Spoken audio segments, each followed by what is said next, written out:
Welcome to the Can I Be Honest show, the show where we do our best to have the conversations that other people don't want to have, other people are afraid to, or conversations, comments, questions that you're not allowed to ask other places. So tonight is going to be the you're not allowed to one of those other places kind of night. So we are talking and visiting again the topic of black on black violence. And we're talking about what it's called, like why it's called that, all this kind of stuff. We got into it last week. This week we are joined by a special guest, Reverend Larry L. Simmons, and very excited to have him. He does an amazing job of ministry in the Brightmoor area, and really excited to have him on. Had some nice comments, nice interactions in the comment section last week. So please share if you know somebody that would be interested, or somebody that needs to talk about this, somebody that would be mad that we're even talking about it, or somebody who's just like, that this is a common thing that they bring up anytime you start talking about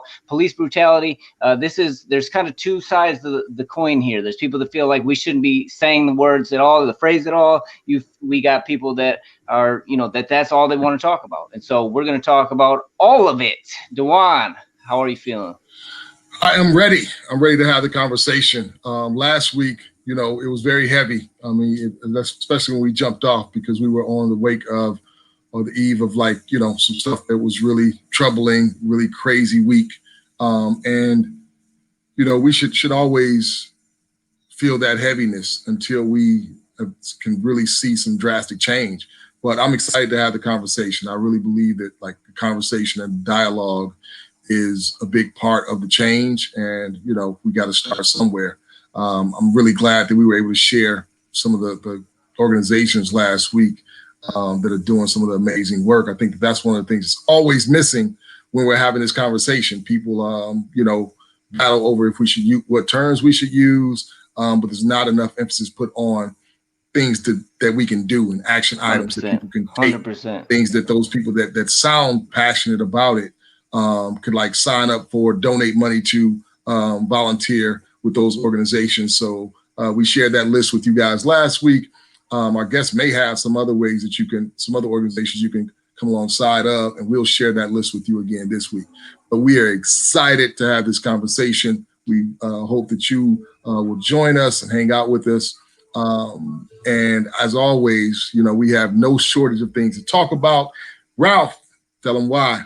This is America. I have a dream. These are animals. America preaches integration and practices segregation. Why did you say Mexico? A rising tide of discontent. The South will rise again. I have a dream. We have contrasting visions about what America is. This is America. So, Steve, you want to talk a little bit about takeaways from last week and why you feel it's important for us to have this conversation, as touchy as subject as could be in a lot of spaces?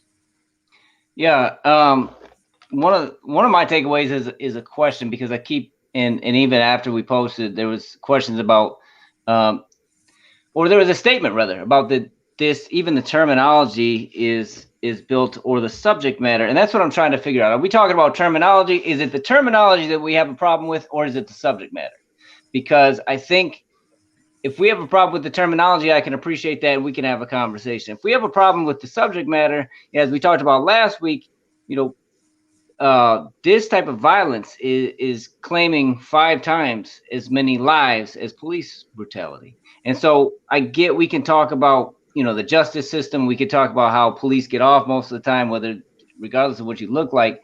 At the same time, these are still real people and there's real empty beds at night and real empty tables at holidays. And so that's the kind of thing that I'm really trying to understand. What are we actually talking about? Do you just not want to talk about it because it's an L for your team, kind of like how we treat everything else in this country? Like any kind of positional thing that comes up that you feel takes away from or adds to, you either go one way or the other based upon the spectrum that you're having the conversation with. Is it something that, I know one of the things we'll talk about is is this a family discussion? Is this something that you even can talk about across the board? And then, can talk about good and bad why. So that's kind of what I'm interested in talking to. Very very looking forward to talking to Reverend Simmons about this.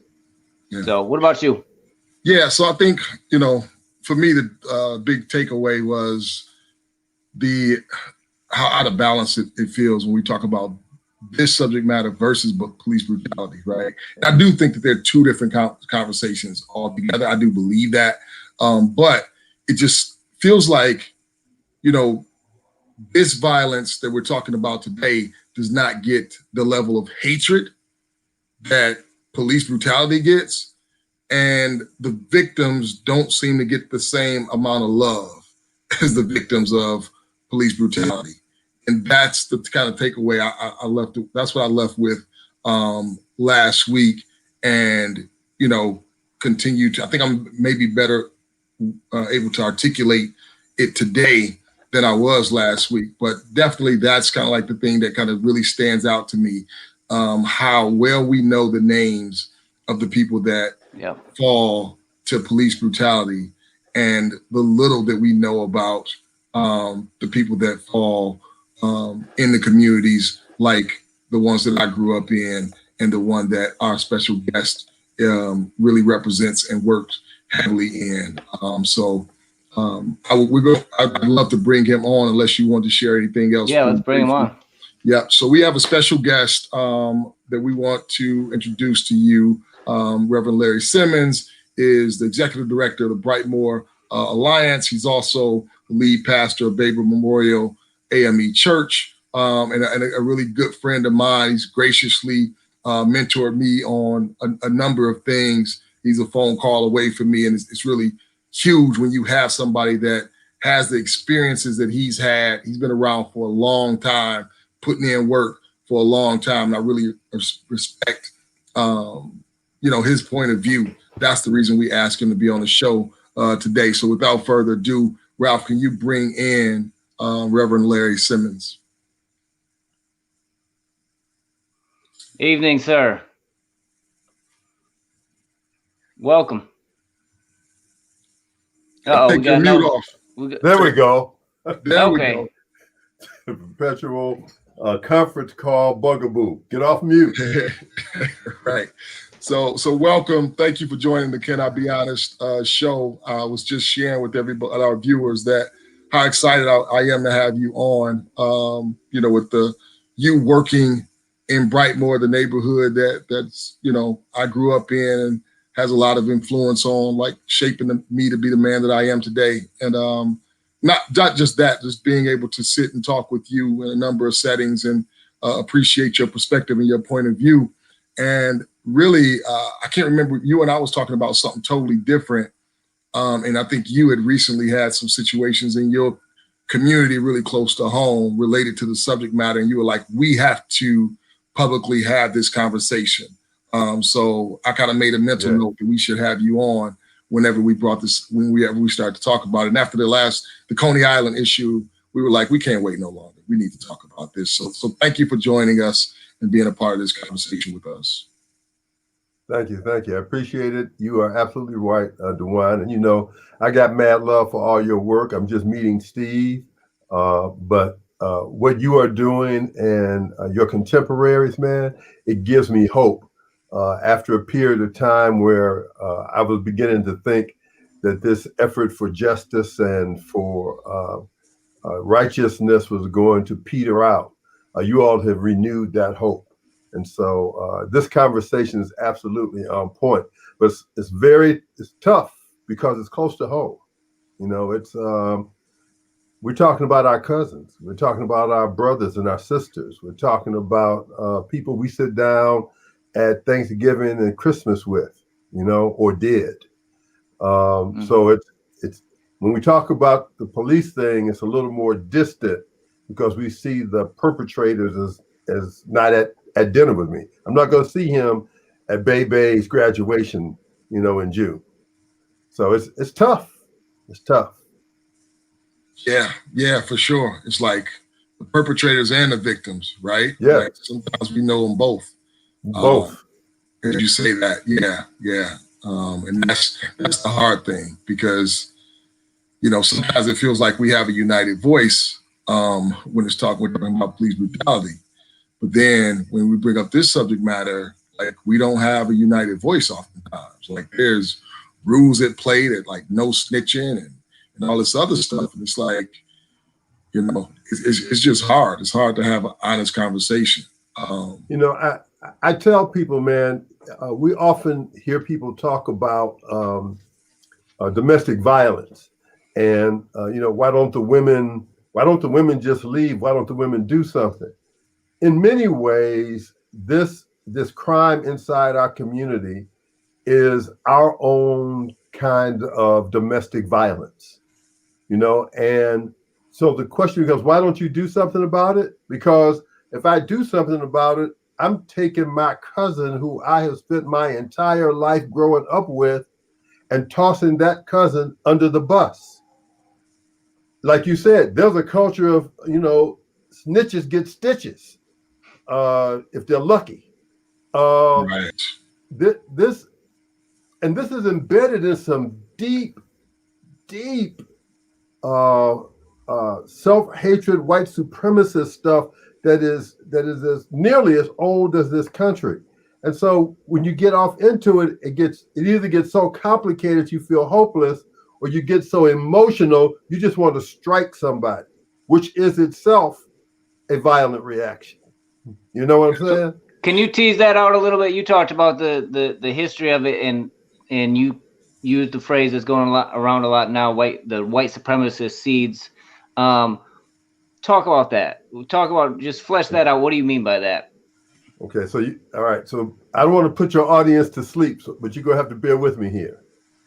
I'm a pastor, and so from the perspective of a pastor, there is an eternal plan underway. Inside that plan, there is this dynamic we call human history. In human history, what drives the rise and the fall of empires and nations is the production and distribution of the things we need to live.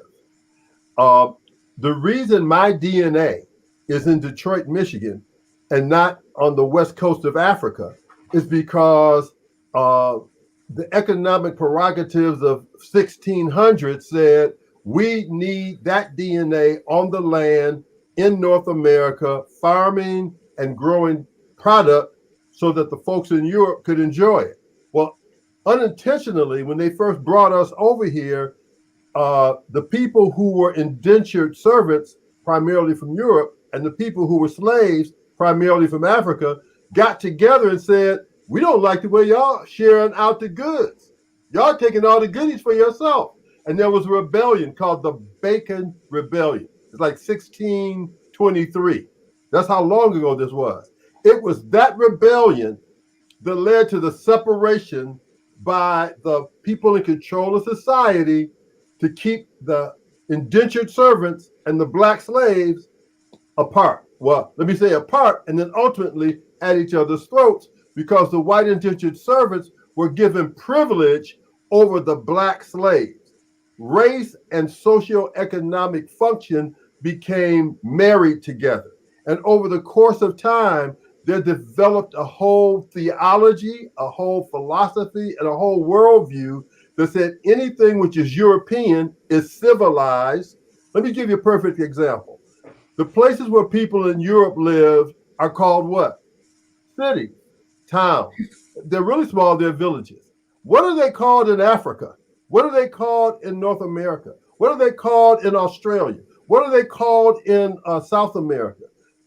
The terminology reflects a certain sophistication. If you live in a city, if you live, you know, in a metropolitan area, but if you live in a village, you know, then you're living on dirt floors and defecating in a corner someplace. The terminology, the words begin to reflect a value system that lifts everything European above everything that is not European, and particularly aimed at the people of color who were brought to be muscle labor in the growth of the American economy. That white supremacy, that white is better than anything else, is rooted in that economic dynamic, which has persisted over every economic evolution of this country, from the plantation to the plant to the post-industrial sector that we're living in now. So for everybody who's still awake, that's what I mean by white supremacy. It's the systematic presentation that anything European is good or white is good, and anything not white is bad. I lift as proof, get the pictures of every Miss America ever elected, selected, or however they're chosen. Even the ones with brown skin have European features. Yeah. So question, how does that relate to what we're talking about now? Because you brought it up in the relationship to this topic. Because it devalues blackness. It devalues people of color. So this white supremacy says that those who are black are less than. The whole notion of the black monkey, the whole notion of the black beast, the whole notion of the black subhuman. This was preached in this country from pulpits. The whole notion. So what happens? We don't value black lives. And it's not just white people. Black people don't value black lives. So the whole value of lives which happen to be enclosed in melanin skin becomes less than.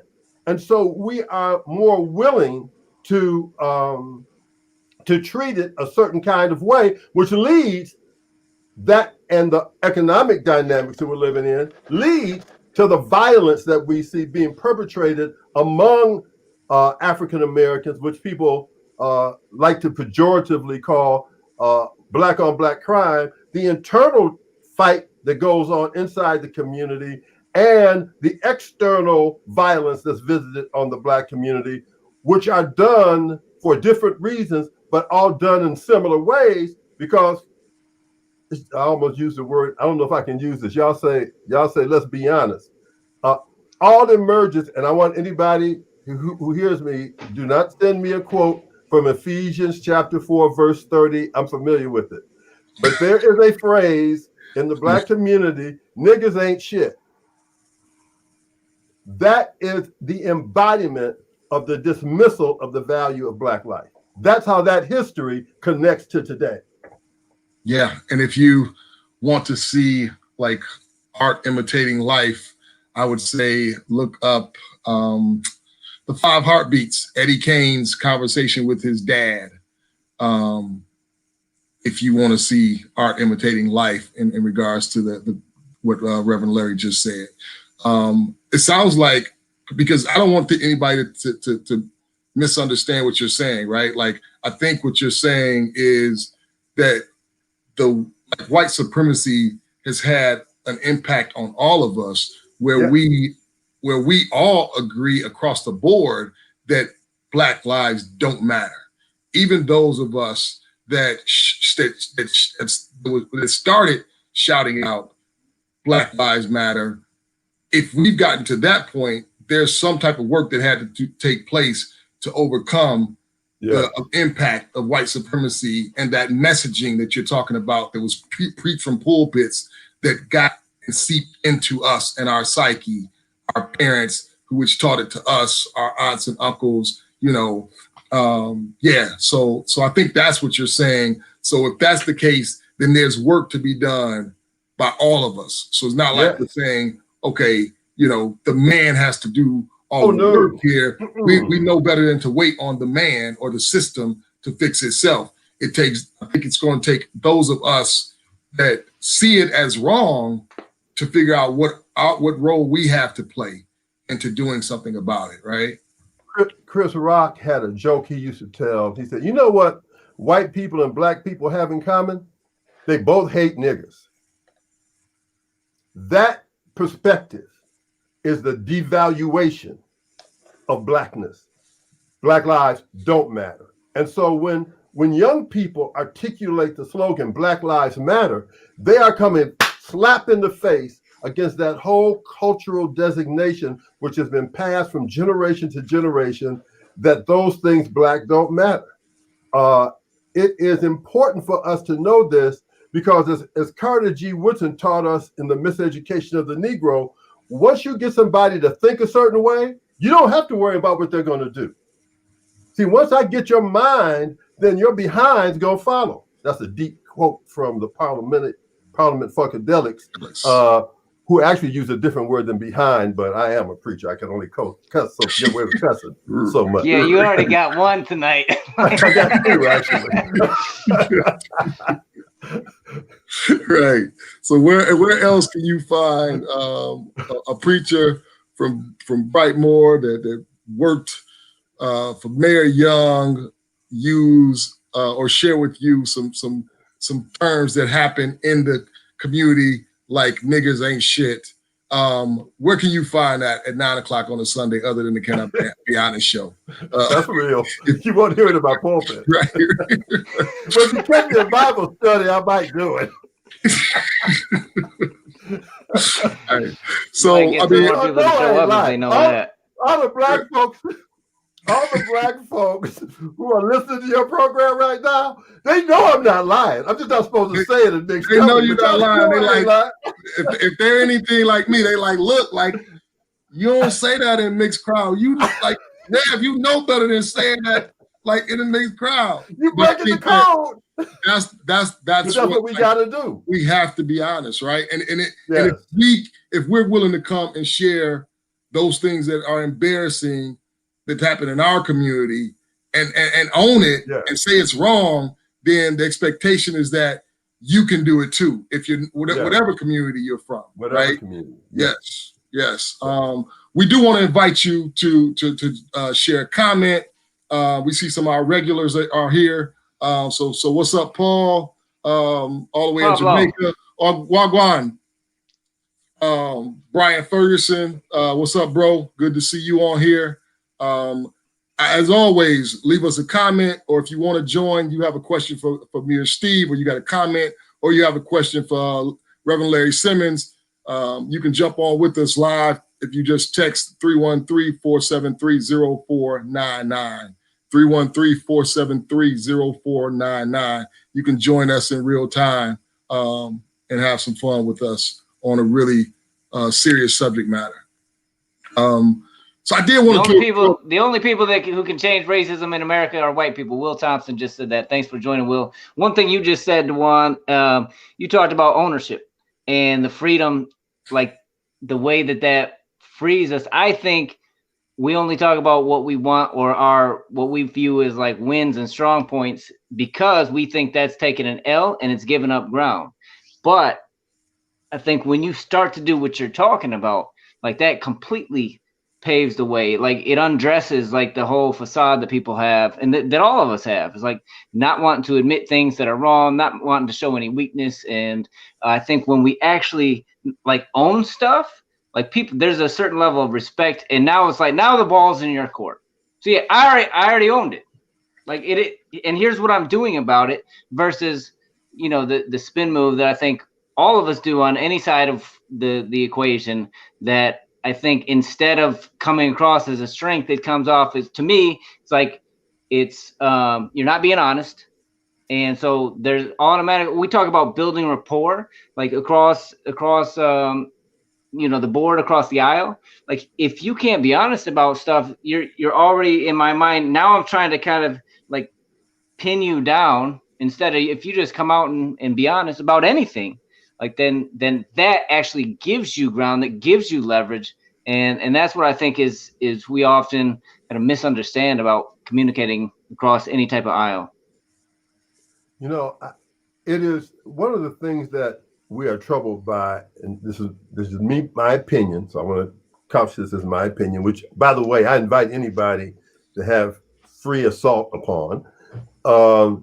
Is we tend to be sloppy in our use of words. So we'll use words like oppression, white supremacy, white privilege, prejudice, exploitation. We use them interchangeably when in fact they're very different things describing very different parts of our reality and experience. And so part of the reason I agree to come on these kind of discussions is because when I find somebody like Dewan, and I'm getting to know you, Steve, who are about problem solving and not problem definition, you know, I stopped going to rallies because I got tired of people describing the problem. I get the problem. What's the solution? And part of the solution is you got to have good diagnosis, and that means you got to have precise language. So if you've got COVID, the symptoms may be similar to the flu, but the treatment's altogether different, and the whole pathology is different. So we have to be that precise as we talk about the dynamics of race, how it intertwines with the economy, and how all of that manifests in our individual decision making. All of those are complicated. I'm not trying to play it off like it isn't, but I do want to say there's a distinct difference. I'm going to quote you from a letter that me and 20 other community development organizations wrote that said this about this police violence. Right now, the work is centered on police violence. This form of violence is especially odious because it represents the ultimate power of the society. It is presumed to be justified, while all other forms of violence must prove to be justified. It is protected by special privileges, while all other forms of violence are constrained by rules. It's executed with the belief, the supposition that is for our safety, when often it's to the death and dismemberment of people of color. And I think it was you, Steve, but I've heard others say this, that there are more white people who are killed by police violence than there are whites. Proportionately, that's not true.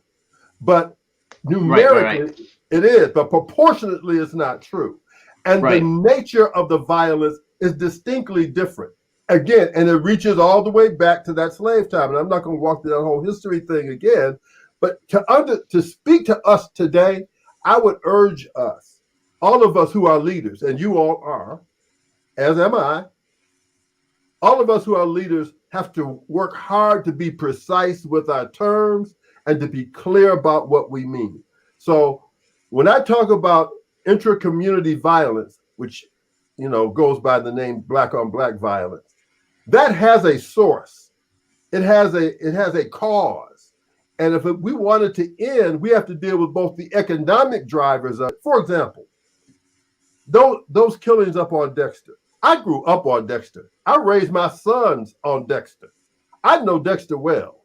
I remember Dexter when they were having gunfights from one side of Dexter at the apartment building that's on Pasadena and Dexter to the big apartment building that's on the west side of Dexter. They were literally shooting at each other through the windows of those two buildings because there were two different drug deals, two different drug gangs. When we see that kind of killing that happened up on Dexter recently, you want to look for economic causes for that. That ain't somebody mad. They ain't somebody with beef. There's some money behind that somewhere. There is some economic power and privilege being sought after. That violence has created a multitude of guns in our community. So now that I have a gun to protect my corner where I'm selling my drugs, now that I got this gun, when you come over here and want to beef with me about the tree growing on your fence in the backyard and we get hot with one another, I'm not going to punch you. I'm going to pull out what I got and I'm going to use it on you. I didn't get it for you, but I got it to protect my business on the corner of Claremont and Dexter. There's an interconnection between these. And we leaders have to struggle to find it, explain it, and then articulate a program, an idea, a way to solve it. Yeah, I think I want to hit on something that Ron has said, and I'm gonna say Ron ironically Jr. He said the term black on black crime is rooted in white supremacy. Now the reason I'm like willing to have that dialogue and that discussion with Ron is because Ron is somebody who is committed by vocation to work at addressing these type of things. And he spends a lot of time with youth mentoring and creating programs to catch them beforehand and address it. So going back to something that you said, right? Like if you're just going to be somebody that's an expert on diagnosing all the problems that plague our community, I don't have time for that rally. when I done stopped having those conversations at the barbershop years ago. Yeah, right. We would have those conversations about all the things that plague our community. And eventually I would ask the question, what are the five of us going to do about it? Right? Like we just talked about it. What we going to do? And then inevitably you just hear the Clippers running. Right? So I stopped having that conversation. I will only debate if LeBron is better than Mike or Kobe.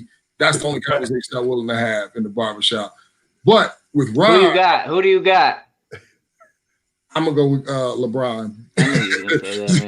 but Ron, I'll have depends on the rule. What rule? What rule? Right. so Ron, depends on what rules you playing under. Ron is committed to the work, so he has earned like a right to have this discussion, right? So obviously, like I think we all agree that to call something black on black violence, we know where that comes from, right? Like we use these terms and we weaponize terms to do kind of what you talked about when you're talking about how a community is described in Europe or North America versus the way it's described in other places. That's the same thing we've done with the term black on black violence. We get that, right? But I feel like sometimes we can give more energy to making sure that the terms aren't weaponized, and we should bring some balance and say, okay, what is the plan to problem solve, right? What are we doing there? And one of the questions I have for you that we kind of skated past, and I'm enjoying this conversation way more than the questions, but like, is this a conversation that we should have in-house, and like white folks shouldn't even be invited to this discussion because it's something that we need to solve? Will Thompson said the only people that can change racism in America are white people. I think that's a subject a conversation I'd love to have. Maybe we'll have Will on here to talk about that. But is this a conversation that we need to have internally? And have we been pressured to have this conversation publicly? Because oftentimes white people's response to us saying Black Lives Matter is, but what about all the killings in Chicago? So what say you about the term itself and where this conversation should be taking place? Well, you know, because I study history, I would contend that the term black on black crime is a way of describing something that works. And the reason you know it works is because people keep using it. I mean, people don't say things that they're not useful. So the reason this term keeps having life is because the people and the community who's using it and hearing it readily recognize what's being talked about. That's the power of a slogan. It evokes an instantaneous acknowledgement. But I would argue that the opposite of black on black crime is not white on white crime. It is white on black crime. And what black on black crime suggests is that there's supposed to be this brotherhood, this sisterhood in the black community. So we are not surprised when the white community is violent to the black community, i.e. Greenwood and Tulsa as one of the most egregious examples. Not the most egregious, by the way, but one of the most egregious examples. But quote unquote, we aren't supposed to do that to each other because we're supposed to be in this fellowship of suffering together where you got my back and I got yours. So what's up with this quote, black on black crime? Now that is absolutely rooted in white supremacy. Now, it is how we are manifesting that in ourselves. Instead of dealing with the question, why are people violent? You know, why are we so violent with each other? And this is the point that Steve made last week. You know, it ain't like white people got such a high regard for white people. I mean, if you read the history of Europe, if you read the history of how Europeans dealt with each other until they moved out and began dealing with other people in the world, it ain't like this big love fest where everybody was kissing and hugging each other. So there is something in our culture, one that's in our nature, but that gets me into a theological question, which I know y'all don't want to have. We're not afraid of theology. but it's in our culture. And when you overlay this devaluation of things not white on top of this culture of violence, you get problem resolution and anger management expressed by acts of violence. I mean, we talk about the shootings, but it ain't just the shootings. It's the beat downs, it's the cuts, it's the stabs, it's the language.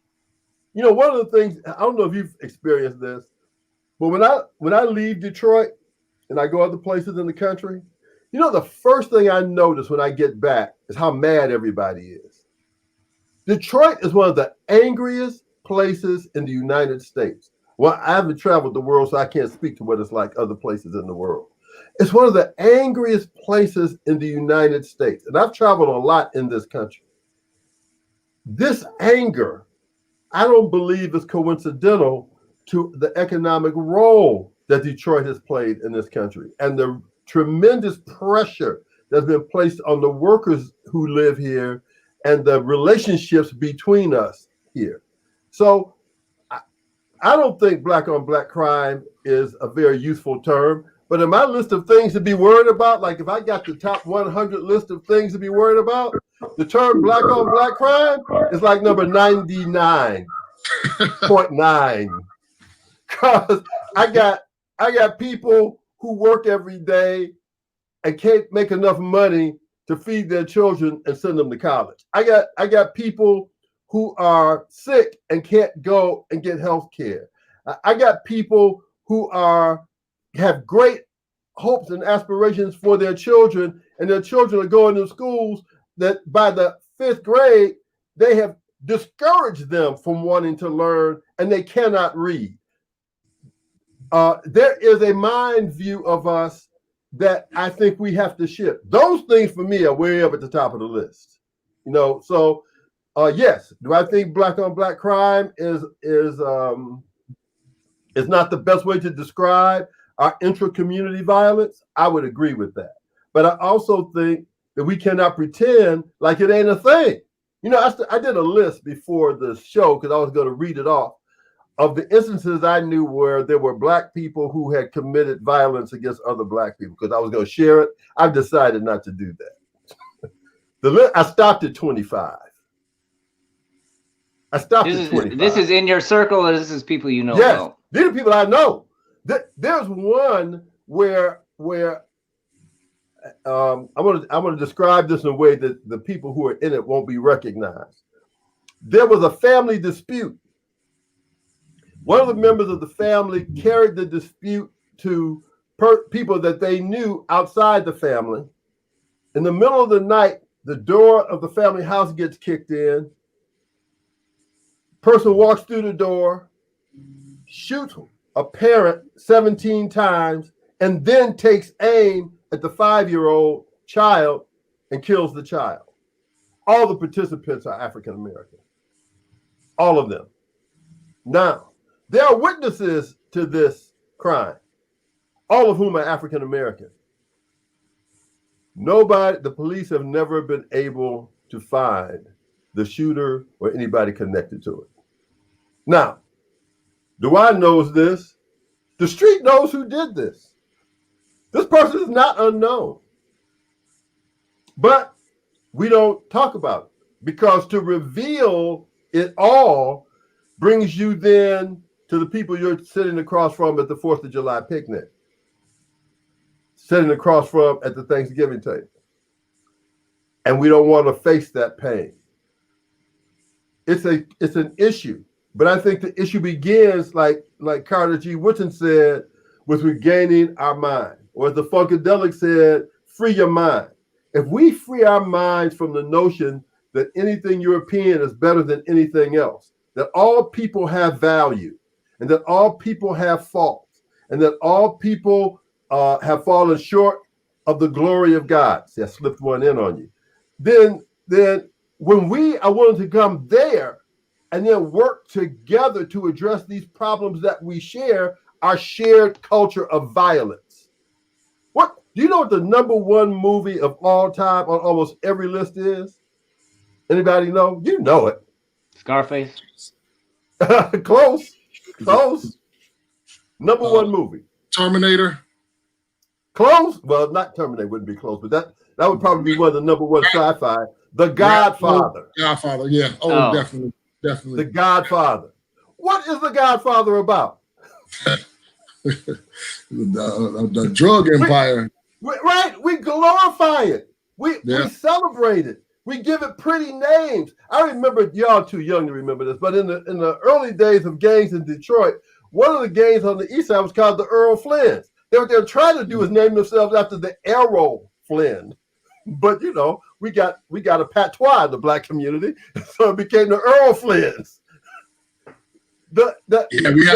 We had a dance after it. Yes, we had the people who were gangsters in the community took names after the 1930s gangsters. Frank Nitti. We share, black and white, this culture of violence, and then when that culture comes in contact with this white supremacy, it manifests itself in greater proportion in the African American community and between the African American community and others. So what's the solution to this? So to answer your question directly, Dewan, anybody who says they want to get rid of the term, I'm down with you, but that ain't going to be on the top 10 list about things to do. I'm not going to spend a lot of energy on that because the source of that term is somewhere else. Definitely. So I got a question I want to shoot out on something that you brought up. Again, before I do shoot this question out, I want to give y'all another chance. 18 minutes if you want to jump on here. We're on fire in the comment section, but if anybody want to come on here live, y'all know what to do. Text that number at the bottom of your screen, 313-473-0499. You text your question and we'll get you the link to join us. Here you got about 18 minutes to do so. What's the solution to that scenario that you gave, right? Like that I can run off a few stories just like that right now. And, I'm like you, I don't want to give, if I share one of the stories, somebody that's watching this would definitely put it together and I'd get a call from somebody and I don't feel like going through all that right now, right? But I feel you. And the other thing is, like, I could share my own stories that are embarrassing to me when I didn't value Black lives. Yeah, right? Me too. So not all of them though, because I know statute of limitations is up. Right. So I don't want to like talk like this is something that's outside of me. This is something that I've had to deal with myself. Not valuing Black lives, my own at times and others as well. What do we do about that, right? What can we do to solve that, right? Because I mean, look, our first home when my wife came home from college was on Westwood, between Schoolcraft and Kendall. You know the neighborhood. That's the hood, baby. So you already know. Now, I had I had strong ties in that community, so I was able to like put some boundaries on the folks that sold drugs in that area. Like, look, you can't be within a certain distance of my home. And I had conversations with them when I would catch somebody selling drugs too close to my home, and I would tell them, look, the next time I catch you selling drugs right there, I'm going to take you to the police station and you're going to tell them what you did. So we don't have to worry about me snitching because you're going to tell them. Now, like I had strong ties in there and he took me at my word. He knew I was serious. I don't feel like going through all that with folk right now. You know what I mean? What it took to establish that type of rapport and reputation with them, I don't feel like doing that. I'm 20 years older. I don't have the energy. But like, what do we do to get a protection for somebody that's like, you know what? Like, if you take somebody out of here from this community, then I'm going to let somebody know you did it, right? And it's not going to be a secret. Folks know if you do something crazy around me, I'm going to tell on you. You know what I mean? I ain't calling it snitching. I'm just going to tell. Like you should have did it. You should have thought about that before you done it, right? Now, at the same time, like, I'm not quick. Somebody, I understand, like, we don't call the police for frivolous issues, right? But what do we do? Is there a fix? Is there a solution to that, right? And Ron is saying, love your neighbor as yourself. I get that, but if we use that sentiment towards white supremacy and the hatred of the cops, I'm like, no, lock their behinds up to where they got to think twice about doing it. I ain't waiting on somebody to love me like they love themselves. I ain't waiting for a bunch of police officers to start loving black folk. I want some laws in place to where they're going to be prosecuted if they do. So I'm thinking, what's the protection that we can have? Because we don't need the folk, because I knew folks in my community that did nickname themselves Frank Nitty. You know what I mean? And they acted really, really wild. And if they came down the street, you probably went in the backyard because you ain't even want to make eye contact and get some of that bold energy that you described when you travel and come back to Detroit. You know what I mean? That was so pervasive in the community that you serve in now. I live a stone's throw from, and I grew up in Brightmoor. So what's the fix? I want to connect what you said. You're going to see me do this. The two things I connect things to. One is the economy, and the other is God. I want to connect what you said back to the economy.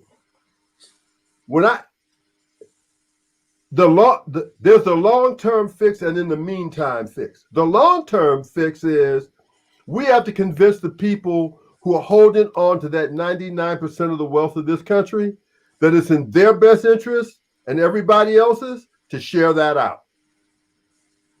I'm just putting it up straight. They got 99. Can't you get by on 90?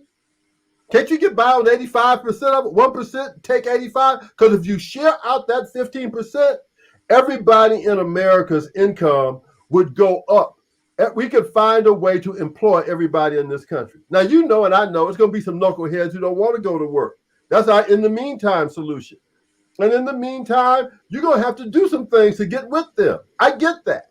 But if you don't have the long-term fix, if you don't have that pathway to being able to prosper legit, because you know this, Dewan, if you talk to most of the brothers in the hood, you know, the boys in the hood, if you talk to most of the boys in the hood, they don't want to be out on no corner selling drugs and it's 10 degrees below zero, running up. Now, they don't have to just worry about the police. They got to worry about somebody on the come up who's looking at that corner saying, I want that. So all of their life, I remember days, man, back when I was younger, man, guys would come and you'd get in the car, they'd have their woman in the back seat, man, with the Glock on her lap. If it wasn't sitting at the seat, behind the seat where you were sitting in, because they never knew who was going to be the one who flipped. You feel me? That nobody wants to live like that. And if you give people an alternative, most of them won't. So that's my long-term solution. I don't think we're going to take it from nobody. And this I agree with Steve. I don't believe the government is going to pass no program because we ain't never going to have enough money to elect more people than they can afford to pay to get elected. That's not going to happen. They have to be convinced that it's in their self-interest to share out some of that wealth in this country. Flat out, I've said it to people who are members of that class of our society. I say it on this program. They have to be persuaded and they have to agree. Because if they don't, then what you're looking at is some sort of violence which will destroy this country. Second, I think that those of us who are on the front lines of the effects of this concentration of wealth and this culture of supremacy that has... Oh, let me interrupt just a second. I think there's a conversation for white people to have with white people. I think there are conversations for black people to have with black people. I could not agree more. I think white people have to deal with white people about their, what's the other term? It's not white supremacy, it's racism. It's not passive racism. Help me out. It's a popular term today. It's embedded. Implicit bias. Implicit bias. That's a new hot word. You know, I'm older than I'm 73. You gotta stay up to date on these terms, man. You gotta stay. Listen, you know what?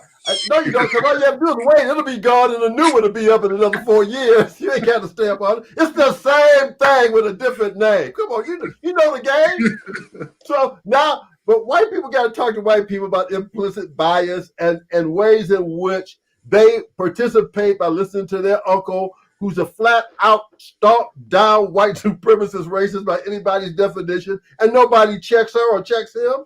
They got to deal with that. We got to deal with the people in our neighborhood who got similar feelings, and we got to check them. We got to have the courage for the truth. What my brother said about us loving each other, I don't disagree. So let me say this. I know we run out of time, so quick. We got personal responsibility, power, that things we can do without me checking with nobody else. How I deal with Steve, how I hear Steve when he talks to me, and if he uses a word I don't like, I got to look past the word and hear what he's trying to tell me. What is he trying to say to me? So that I can say back to him something, because what I found in doing work, and we've talked about this before, Dewan, when you do work with people, you're going to find that you got a whole lot more in common with them than you have not. So on the personal power level, then we need to come together and do things together that are going to change the culture that we're in and change public policy. These are policies that created segregation, policies that created white supremacy, policies. There was a whole school of theology that promoted white supremacy. That's got to be confronted. It's got to be confronted by us as a group. So personal power, collective action, and public policy. Let's formulate those and then get busy. Not just marching. Sometimes it's good, it's necessary, but then going to the people who can make those policies and articulating solutions that allow everybody to participate in the wealth that this country produces. You said a lot there. There's a lot I would love to jump into. EJ, what's up? Thank you for sharing your comments. I would love to get you on the show because I think you got some great things to say. If you do want to call in, we could put the number below. One thing you said, though, you said, regardless of what, like whether what I said offended you, the particular words or whatnot, you talked about listening, trying to hear the heart, and trying to further the conversation. I see a ring on your finger. I'm assuming there's somebody attached to that ring. Yes, she's in the corner. What's interesting is that I think if we start to apply some of the same principles, how long have you been married? Just 8 years. 8 years. 1 month ago. Yeah.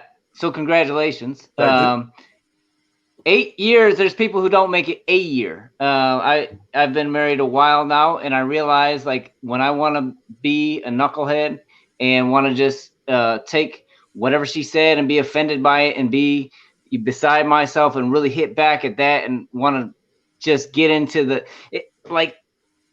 there's a difference between when I'm really interested in healing and hearing her and loving her well, and when I just want to like, okay, all right, I got, I'm bobbing and weaving, waiting for me to like stick one. Like there's the outcome, the tone is different, the atmosphere is different, the outcome is different, and I might not get where I want to go right away. You know what I'm saying? But it's not going to be the just bloody mess that it is if I'm just, in there to win I feel you. Right. So I think there's some things. I think the way that we go about dealing with race and some of these other hot button issues, like we don't do that in any other relationship and expect it to go well. You know what I'm saying? Right. Like I don't sit there and tear everything apart. I don't come out swinging. Like I listen to you. I listen to your heart. Try to understand where you're at and say, okay, all right. So let's deal with this first. Let me deal with your intent first. Let me deal with your heart first. But then like, I'm going to also bring in there. So look, I want you to understand something about me. And one of the things that would be helpful for me to actually hear you better, that would take away some of those barriers, is if like, this particular thing you said, like that rubs me the wrong way. Here's the reason why. But I think when we listen to people, I think that's got to be key. Like communicating with love, listening with love, responding with love. And a lot of people are gonna say I'm too tired. I'm done with that. I've tried that. Like, I get it. Things that I see. One of the things that I think I've identified is that the subject of race and this whole conversation is a place where when I say we, I'm talking about Black people, where we have the power, right? So like, I think that we're doing what we've seen and we don't care to happen to us, right? We yield that power in a way that's like, you know what? I ain't really try. My main focus is not really us like getting better. Like my main focus is me to waiting on you to get caught slipping where I can like come down on you really hard and aggressive, right? And it's like we're listening for you to make a mistake or say something that's offensive that rubs me the wrong way, and that's where we're gonna park it, as opposed to saying, okay, how do we move forward, right? And I think that's one of the things that we don't do a good job of identifying, defining. Okay, we regulate this space, right? Like we do regulate this space, and that's a source of power, especially right now and today. And if you're not able to define power, it's really hard to do what you talked about when you're talking about convincing them. And EJ had talked about like power rarely being given up. We see that with us when you're talking about this conversation and this subject matter. But I think if you're able to communicate to people, here's one of the things that I say, and I'm talking Detroit specific because Detroit is what I know and Detroit is what I understand. When I'm in some of those boardrooms that you talked about, right, with the, I won't even say their names, but some of those folks, one of the things I try to tell them is, look, like we might not be able to buy and purchase these big buildings, and we might not be able to redevelop downtown and midtown. But what we can do is buy 5 gallons of gas. And y'all have heard me say this on here before, most likely. Like, and we can burn it down, right? And it's like, neither place is beautiful. Like the well-developed, thriving business community that is downtown, it's like a playground for most, or for some, and a place of forbidden fruit for others, right? Like, that's not beautiful. You know what I mean? Right. Neither is a desolate, burned down, like, looking like a war-torn place. That's not beautiful either. But I can roam to and fro as I please. One is more valuable to me, right? And if you build this place and think that we're gonna sit back and say you can have this city and don't share it with us, take all the good pieces and leave us with the crumbs, that's not gonna happen. We will burn it down again. You know what I mean? So I think that's the way we have to be able to define power. We have to have that honest conversation, and like you said, point out that unless we do this right, like this is what we all gonna be left with: ashes and ruin. You know what I mean? So and I don't know who it was that said it, but said the only solution to this is the return of Jesus. Yes, the ultimate solution to world peace is the presence of the millennial kingdom. But let me say this: Jesus did not say to sit in a church building on our knees singing songs until he got back. He said, I want you to get up, go out, and I want you to feed those who are hungry, visit those who are in prison, and I want you to clothe those who are naked. Don't believe me? Look in Matthew chapter 25. So yes, we who love Christ, and everybody doesn't, other people have other faiths, and I ain't mad at them about it. But those of us who love Christ, while we await the return of Jesus, we got work to do. And Jesus said we're supposed to love one another. So I know we're getting close, and so I want to say this. I don't want, for those who are watching and listening, who are Christians, don't underestimate prayer. I'm wearing this shirt. It says Chronicles 7:14, 2 Chronicles 7:14. It is the place where the Bible says that if my people who are called by my name will humble themselves and pray and seek my face and turn from their wicked ways, then will I hear from heaven and heal their land. I don't want to walk past the power of prayer because that's personal power. I want us to walk away from this conversation saying, you know what?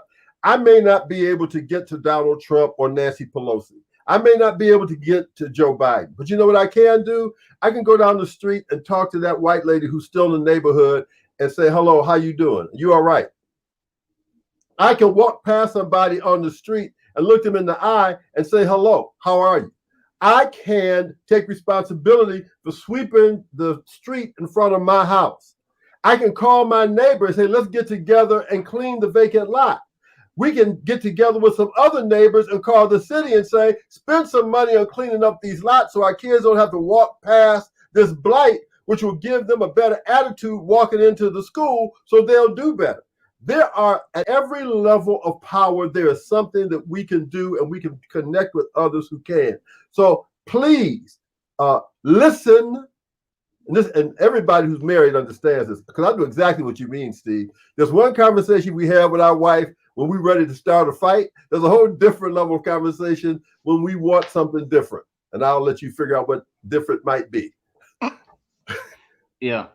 So listen, I'm done. Okay. No, we got another guest wanted to make a comment. She had a lot to say after this last after the last two. So Dr. Ijeoma, I'd like to bring her on. We can't see you. Yeah. Oh, you call? Okay, gotcha. I hope my picture is gonna be good enough, because Picture's I great. can hear in the background. There's also another special guest, and so I don't want to interrupt the flow with that. So I hope it's okay if just my picture is on for now. It's beautiful. It's beautiful. What do you want to tell the world? Oh, what do I want to tell the whole world? Oh my God. And us specifically, because you had a lot to say. I know you have a lot to say. You have some very strong feelings on this. So what are your what do you want us to know? Think about? No, that's huge. First of all, I just want to thank you, and certainly everybody, Brother Dewan, Reverend Larry, just everybody, for all you have been doing. I watched your very first episode. That was very heart-wrenching in its vulnerability, and I want to appreciate you for that, and creating this platform to have these conversations that is so much needed.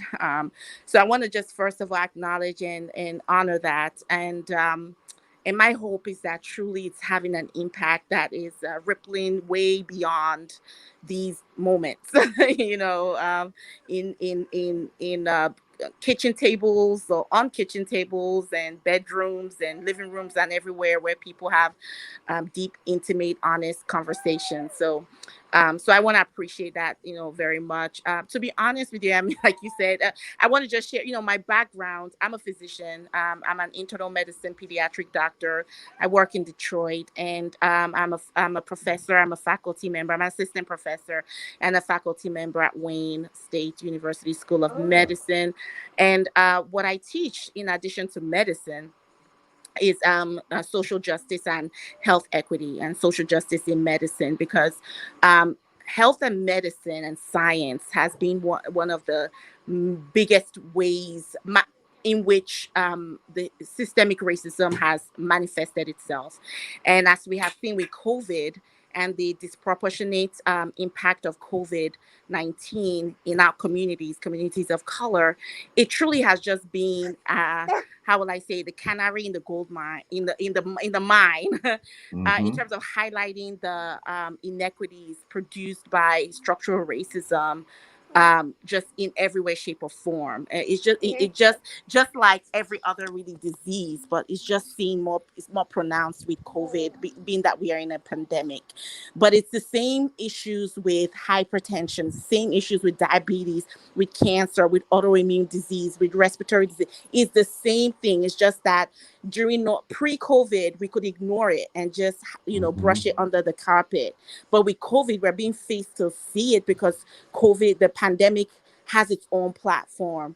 But it's just another expression of the same old monster that we're talking about now, in terms of racism. So I don't want to take up too much of your time. And certainly I'm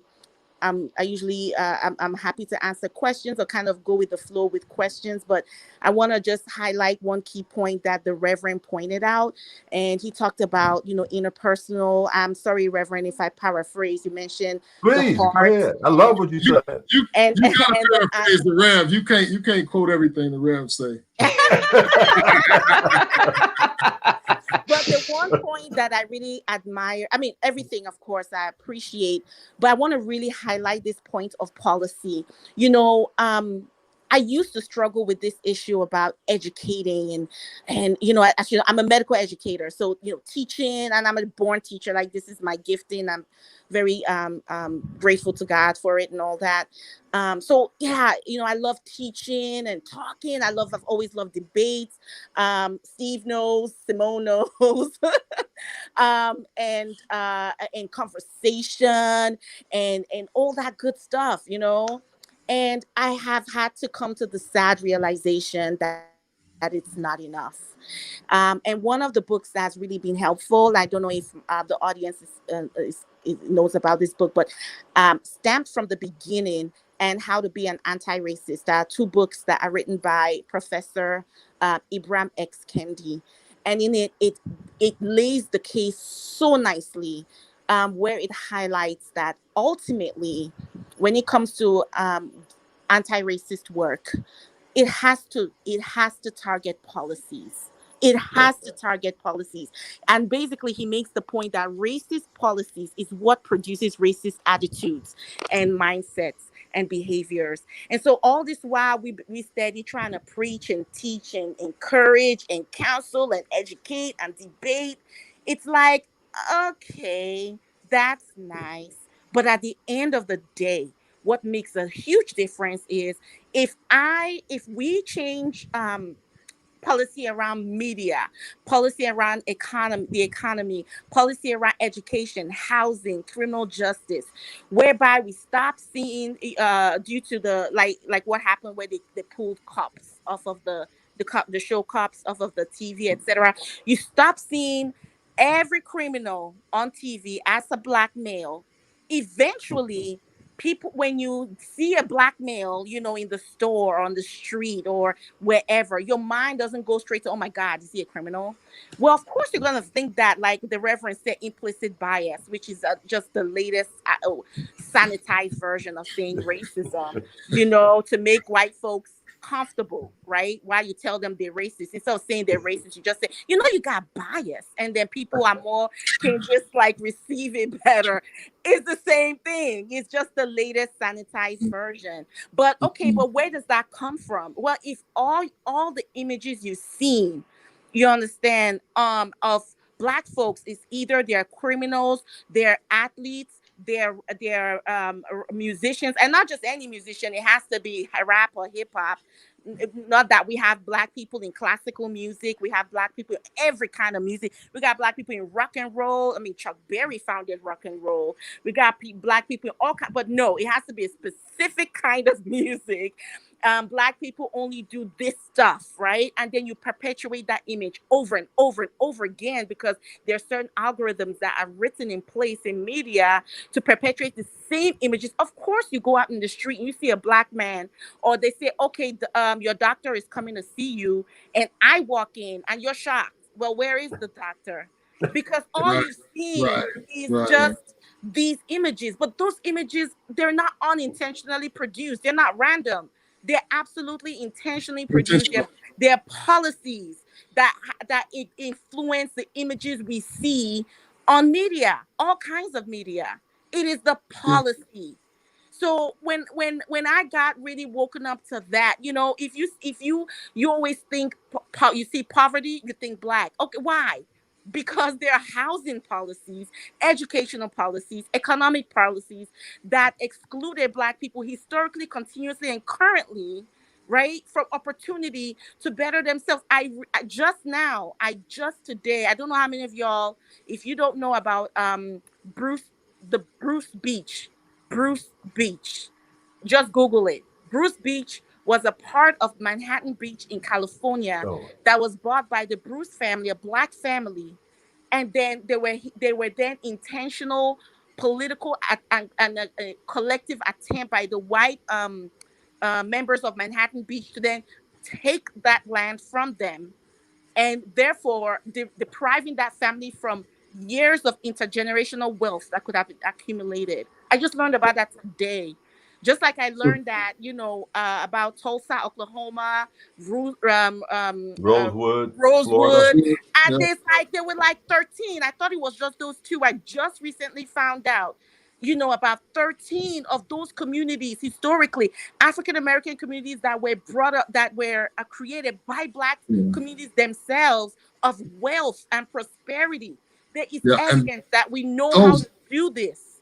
yeah, those will just scratch the surface, Doc. I think so. You said Bruce Beach.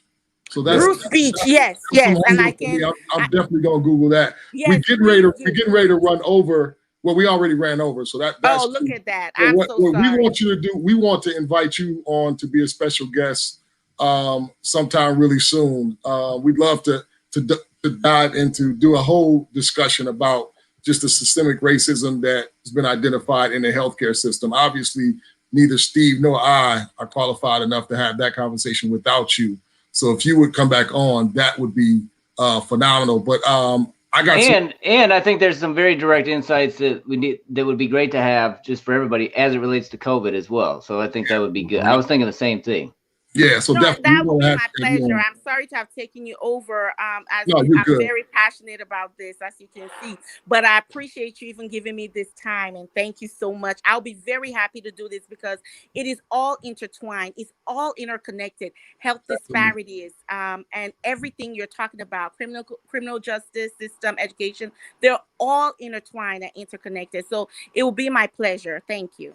Totally agree. Thank you for so we got you committed. So Bruce Beach, everybody check that out. I'm definitely going to check it out. I think Steve must have your contact information, so we will get in touch with you. If you can, Ralph, go ahead and take Dr. EJ backstage and share my email address with her and get her email address for me. That would be sweet.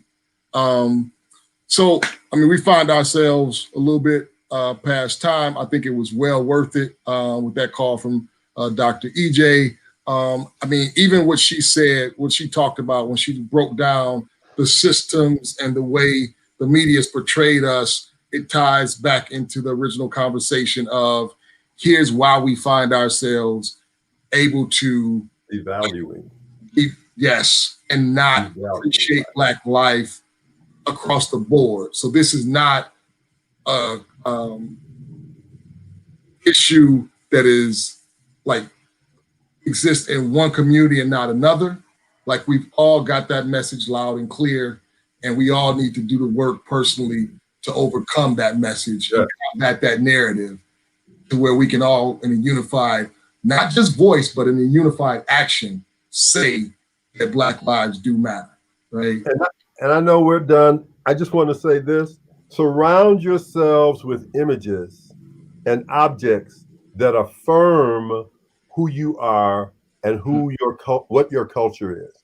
It is we premeditatedly select Black artists and Black images of all kinds of people of color, because we don't have to go and look for white images. They inundate us day in and day out. Yes. Seek out, and I'm saying this not just to Black people, I'm saying this to white folks.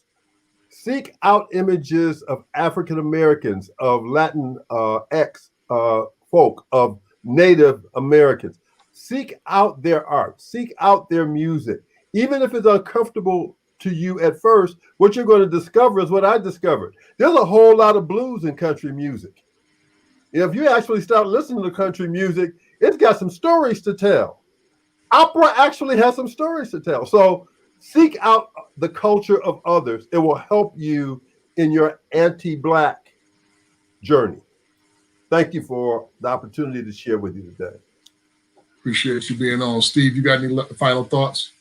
No, I think that's yes. I think what you just said is really key. I think there does need to be because when you talk about implicit bias that Ijeoma hates and that I love, which I won't get into now, that's part of how biases are formed. It's like it's repetition. It's experience. It's the things that stick. The things that stick with us are things that have a strong emotional impact. So when we visualize trauma, or when we're either we see it, traumatic things and loud and violent and things that are just create this natural emotive response, like this stuff sticks in our head. And when we see it over and over and over, it sticks in our head. And then if we experience it, or we know somebody who experienced it, or we know somebody who knows somebody who like lives in Detroit, or like there's all these things that start to build what this means of who this person, this random person who I've never seen is. So I know so much about you, and that's true across any, like there's people that look at me and interpret what I say a particular way, and it's like I didn't intend at all. But I think that that's very true. I think that comes out a lot tonight. It's like that's very true. The images that are presented, because at the end of the day, it is this intercommunity violence in urban areas. It's a problem. It is something that if we value life, we need to talk about. And the rate at which it's happening is bad. At the same time, the vast majority of people in urban communities are not part of that. Vast majority. And so, but the images that stick, the images that get are newsworthy, the images that, those are the images that we take home with us. And then when I'm on my way to the store, when I'm at the gas station, those are the images that replay, and then these reactions have, and then I'm responding to the images that are in my heart and in my mind rather than to the actual person. So I love what you said. Yeah. So Rev, we appreciate you. You ain't got to jump off. We're going to all go backstage together and say our good nights to each other. We gave y'all all we could give y'all, an hour and 17 minutes. We say encourage y'all to continue to have this conversation. But if you're going to have a conversation, we ask you to do one thing, and that's be honest. Obviously, we'll have something to talk about again next week, and we hope you join us then. Ralph, let them know why we don't never run out of subject matters. This is America. I have a dream. These are animals. America preaches integration and practices segregation. Why did you say Mexico? A rising tide of discontent. The South will rise again. I have a dream. We have contrasting visions about what America is. This is America.